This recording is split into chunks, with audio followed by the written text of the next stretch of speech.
I'm from Detroit, Michigan. Grew up on Linwood. Around like I think we was a few blocks. I grew up down the street from Blade Icewood, so that's pretty dope. Moved to Warren, Michigan, where I live now.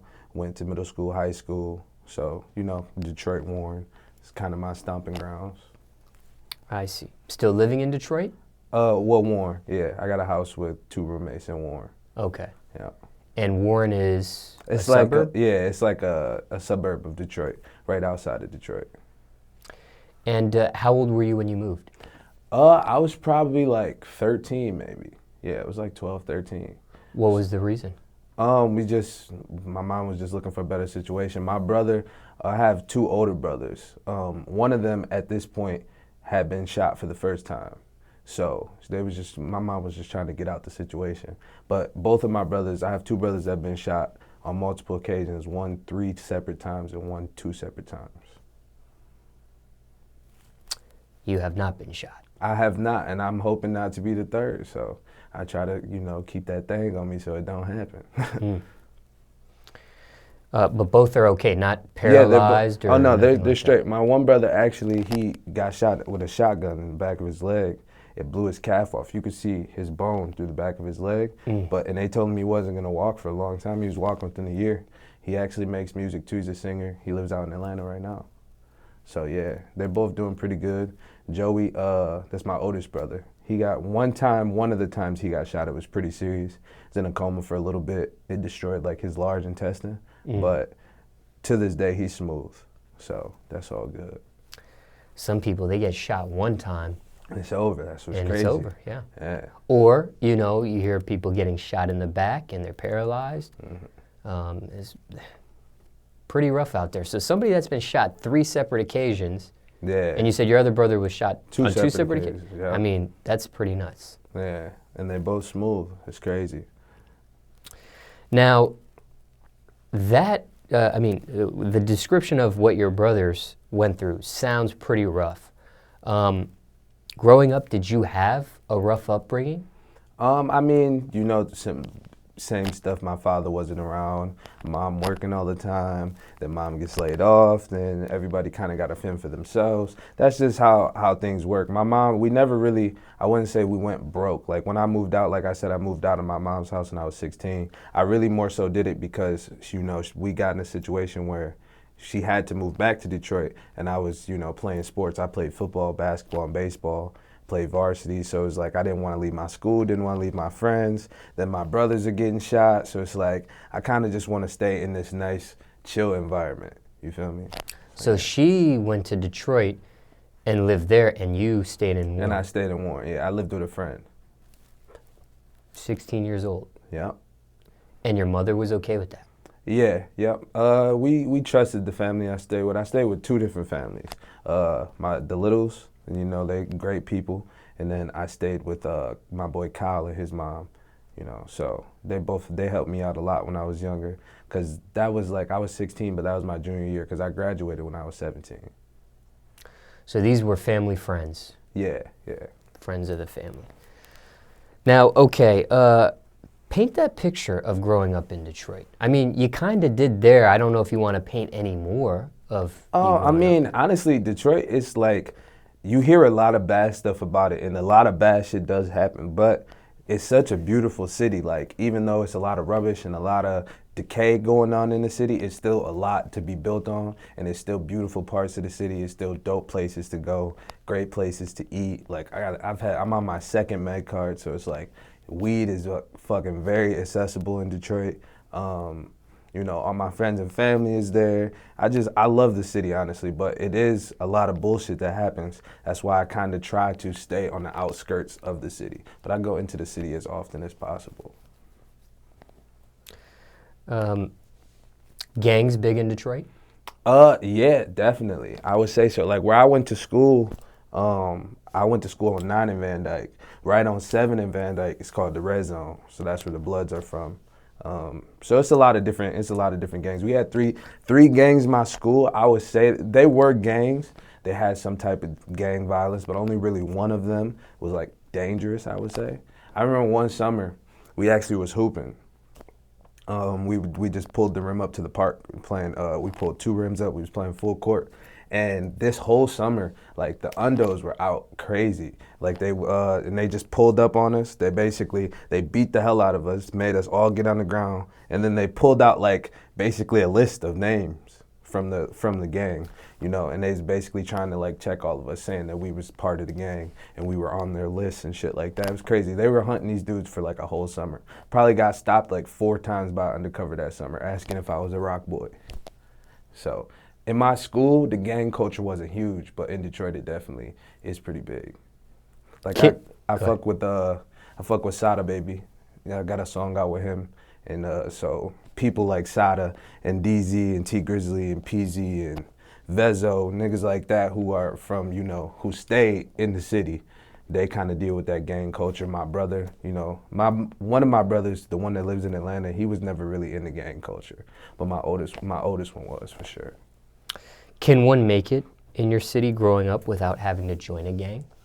Yes, definitely. I was never in a gang, never. So, I mean, and I feel like I'm doing pretty well and I'm still progressing, and I feel like I do have the potential to make it out of my city, and be a successful adult. And I was never in a gang, so.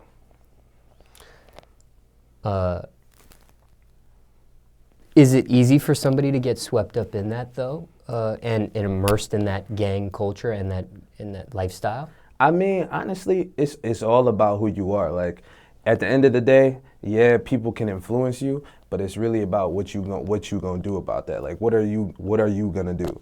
People can put all these fucking ideas in your head and talk in your ear all day, but it's about what you want at the end of the day. Like, if you want to be a follower and fuck with people just because that's what they do, then that's what you're gonna do. But if you are optimist and you want something better for yourself, you're gonna know that that's just not the route.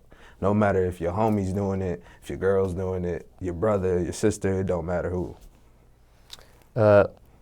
I don't know if you had friends growing up that were gang members or not, but just curious if they, other gang members had tried to get you to join or tried to, get you in that lifestyle and that sort of thing. I mean, I guess some of the people that I hung around, they fucked with gang culture a little bit. I fuck with people from all sides of the spectrum. Like that meme says, I got a homie that'll kill you for no reason, and I got a homie that play Yu-Gi-Oh, shit like that. So it's like, I mean, I did have homies and do have homies that kind of fuck with that culture, but like I said, it's all about what you want to do with your life. It don't really matter who's around you, and it's good to have all those different types of people around you so you can understand multiple types of people. Mm.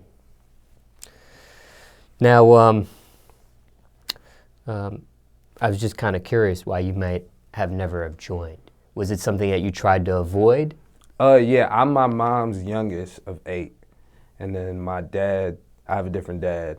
I'm the second oldest of like 6. So I guess, after that point when they didn't have so many kids, and I said my older brother was in the gang culture.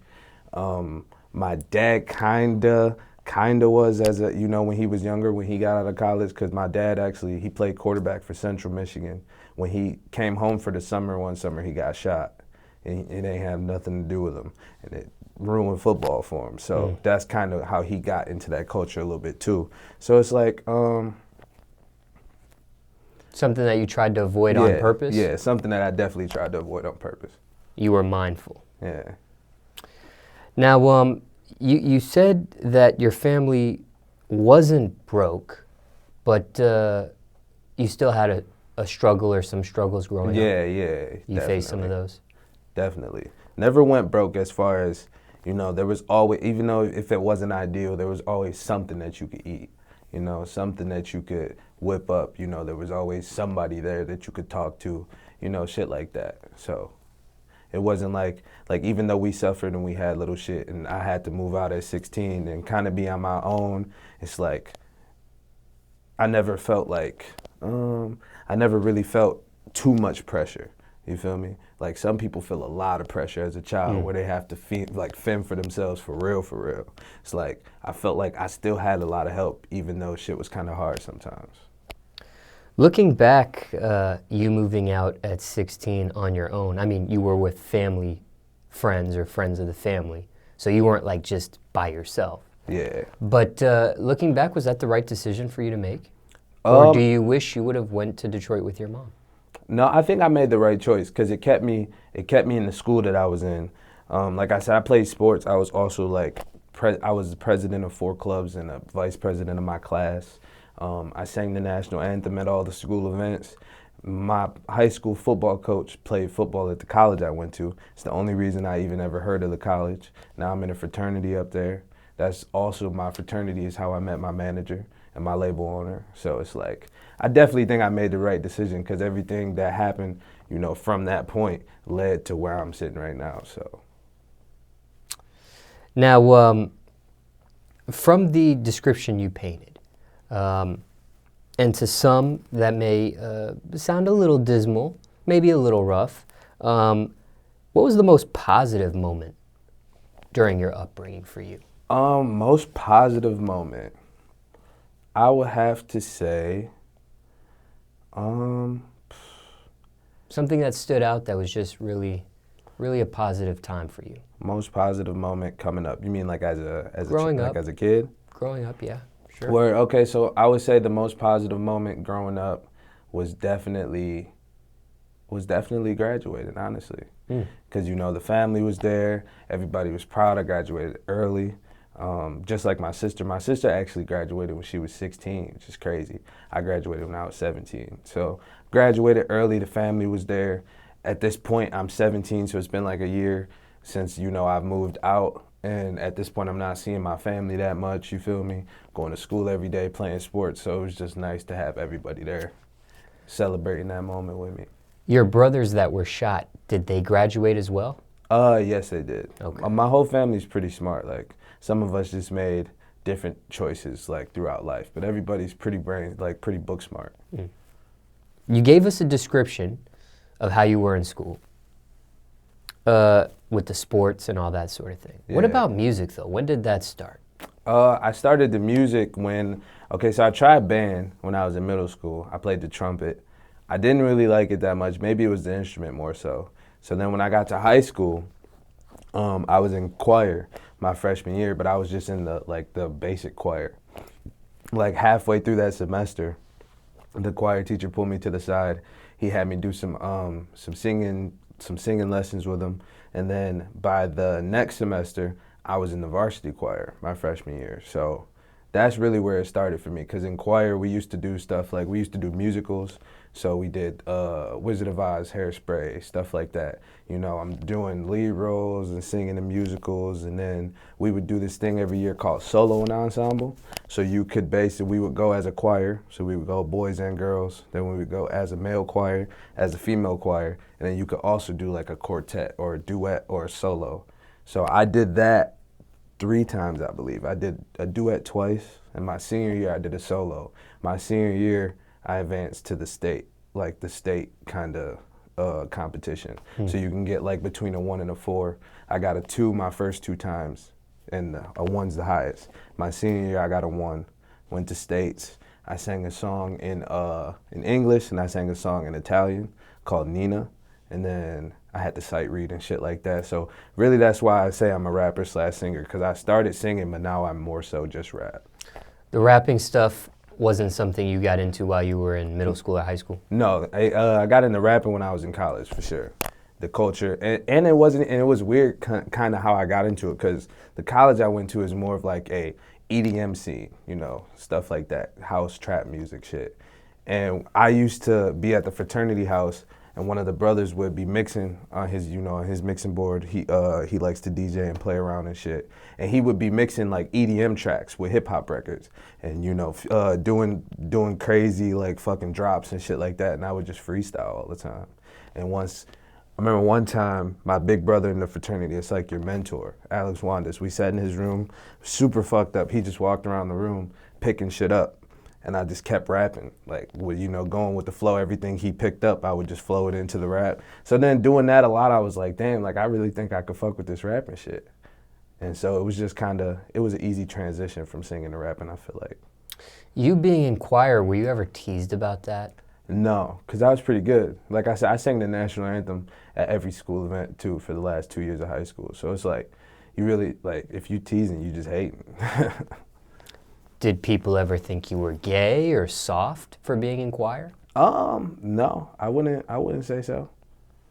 Plus we just had, like I said, a very diverse culture. Gays, straights, all types of people in my school. So it's like, that shit really didn't matter at the end of the day. Just curious. Now, after high school was over, you went right into college, or did you take a break? No, I went right to college. So I graduated, chilled for the summer, and then September end of August I was at school. This was a university? Yep, Ferris State University in Big Rapids, Michigan. Why that choice for you? Like I said, my football coach, his name's Darius. He was the head football coach at my high school. He's the head football coach there right now, I believe. Yeah, and so he played cornerback for them, and he took like maybe 10 of us our senior year on a trip. Him and our other math teacher. They took us on a field trip up there just to check out the school. And I like the campus a lot, I like the culture up there. It's kind of in the middle of nowhere, but it was like hella people, so it was just super dope. You went on athletic scholarship? No. I had some, I could have went to Hope. That's a Division III school, could have played basketball there. I had a couple other, most of it was D3 basketball stuff. I was good at football, but I didn't take football as serious as basketball. You didn't think maybe you can jump on a D3, start out there, and maybe you work your way up as like walking on to D2 or D1? I think at that point, like, I don't want to say I gave up on the dream, but it was like, at that point, like where I played basketball and shit like that, our coaches, they weren't as dedicated as some other schools would say. Like I played AAU, I would say the most competitive I've ever gotten in basketball was my sophomore year. That summer I played AAU. We actually won a championship in AAU that summer. So it was like, I really got to hone in on my skills, but then when I went back to school the next year and I'm seeing the difference in the training and how we go about playing basketball, it's like, I'm not gonna really make it to that next tier doing it like this, you feel me? And I guess I just kind of got lazy, so it's like I stopped playing AAU and shit like that, so I wasn't really trying to do the sports thing no more. So you gave up on a scholarship that could have been free education. Yeah. And you instead chose another route. And how did you go about paying for that? Was it like grants? Was it? Grants, financial aid. I had pretty good grades in high school, so yeah, shit like that. I see. But you did have to pay out of pocket. Yeah, I did have to pay some out of pocket for sure. Looking back, was that the right decision for you to make, or do you wish you would have done the basketball thing for the free education? I mean, I would say I wish I would have finished my education. So I'm still gonna go back, but I definitely would have went the same route. So I want to finish, and I do regret not finishing, but at the same time, it's like it had to be put on a pause for what I'm doing now. So you're a college dropout. Yeah. Freshman, sophomore, junior? Technically, I was a sophomore, but credit-wise, I was a freshman. And what was the reason for dropping out? Honestly, I went home for the summer. So I think my first semester, my second year, I lost my financial aid. So I would have had to pay the rest of the year out of pocket. So I was like, you know what? I'm just gonna take some classes in the summer. I'm gonna get my shit back together and I'm gonna come back to school. So I got an apartment and everything like that for the next year. And then I went home for the summer and enrolled in classes at Macomb. It's a community college in my hometown. I was sitting on the porch with my cousin Julian. Shout out Julian Moore. We was chilling, smoking. I showed him the song. It's called Whoa. It's out on all streaming platforms. It's like one of my first songs I put out on the streaming platforms. And it's still under the moniker Felix the Don. All of my other stuff is just under Felix. So when he checked out that song, he was like, damn, like you done really got good at this rapping shit. Like, are you gonna pursue it? I'm like, I really don't know, cause where I'm at, we're in the middle of the woods. Like, I'm never gonna progress trying to be a rapper up there. He like, nigga, you live in Detroit. This is the best place to fucking be a rapper. It's like, you might as well just drop out of school. And literally, I thought about that shit for like 2 seconds and I was like, fuck it, I ain't going back. I didn't go back to school that year. I defaulted on my lease, all that shit. My mom still asks me to this day, when you going back to school? So what was her reaction to your decision? She actually didn't know for a while. Like I said, I've kind of been independent for a minute, so she didn't know for a while until I really just wasn't at school, and she's like, well, when are you gonna go to school? I'm like, I don't think I'm gonna go back. I think I'm gonna just be a rapper. And she's like, that's fucking stupid. That school that you went to, does that school have a reputation, that university? Yeah, they're a party school for sure, but they have like great engineering programs, great business programs. Like it's a really good school if you get a degree, and it's also a dope school if you like to party and have fun. You meet a bunch of cool ass people. Did that school equal to its reputation? Definitely, and their sports are pretty huge. Like their hockey team's Division I, pretty good. Basketball team just won the Division II state title. The football team goes undefeated every year. The past few years they've won undefeated. It's crazy. They have fucking, you know what disc golfing is? I personally don't. I know some people on this YouTube channel probably do. Disc golfing is like, it's basically like golf with a fucking frisbee. Oh, okay. Ferris has the #1 disc golfing team in the nation.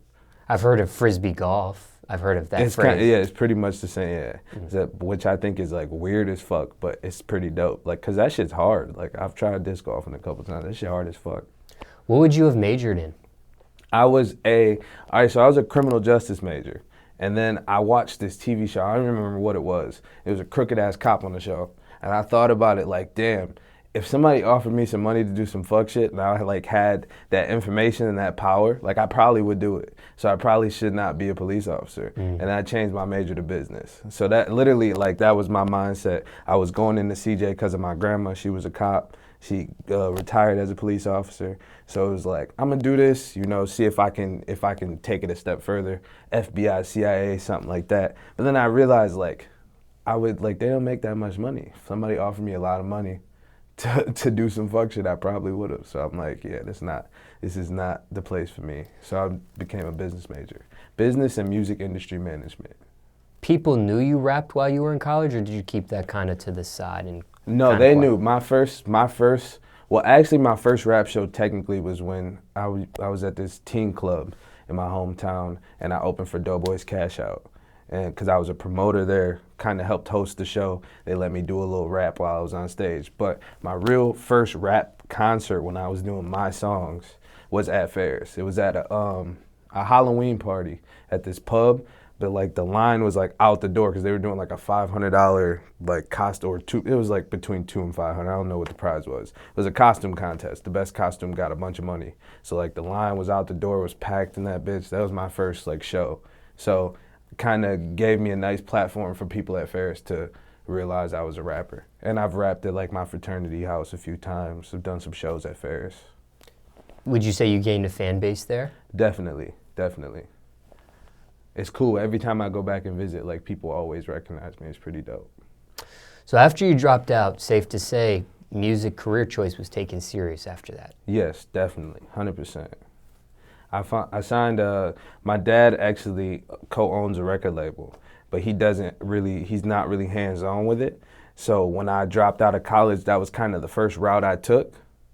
You know, just easy resources, studio time, producers, stuff like that. And I signed with my dad and his cousin. And then, like I said, the energy and the environment just wasn't right. It's like you can't create or progress when this nigga's hating, when this nigga's like, just because you're good. Like, it's not even like you coming in there cocky, like you're really trying to work with these dudes. I remember I had one of the engineers, I'm like a signed artist on the label. I come for a session. He told me if I wasn't using his beat, then he wasn't engineering my session. I was like, what the fuck do you mean, nigga? That's not how this shit work. So it was just the energy in the environment was not right. So I kind of took a step back and I was stuck for a while and I didn't know what I was gonna do because I owed them an album. So it was like, do I put out just a bullshit album? But it's like, then that shit's gonna be on my name forever. So I didn't really know what I wanted to do. I was gonna start working on the album, and that's when I got bought out of my contract and we went independent. My manager started a label, and you know, so I have been taking it serious for a while, but I did have to jump over a few hoops when I first started taking it serious. Your dad didn't side with you and tried to fix these situations and obstacles that you were involved in? I didn't really give him a choice to, because it was like, at the end of the day, if you think about it in retrospect, if he was to die, God forbid, I'm the only one of his kids really musically inclined, other than my brother Jalen, but he does band and shit, not hip hop. So really, if he died, his stake in that would probably come to me. So I could have just kind of boss hogged, like, fuck y'all, I'm your boss's son. Like, you don't have a choice but to deal with me being here. But I just was like, I'm not even trying to be in this situation. Like, you don't fuck with me, fuck you then. And I just kind of walked away. And I think my dad respected that. So it was like, it was cool. So no friction between you and your dad? No, I mean, like I said, he wasn't around much growing up. And when I got older, I kind of just, like I said, a lot of things, I just don't be worried about, like, negative energy. So me and my dad are straight. I don't really worry about the fact that he wasn't always there when I was younger, because now we can talk, we can hang out, shit like that. And, like, yeah, no friction at all. Because, like I said, it was my decision. So, and he would have had my back at the end of the day. I remember, my manager could vouch for this. When we went to get me out of the contract, the dude I had problems with, allegedly, he walked past us 10 times looking down, ain't say a word, and he be in my DMs now too. So fuck UK Drums. And your dad was bought out at the end of the day, right? So he was paid for.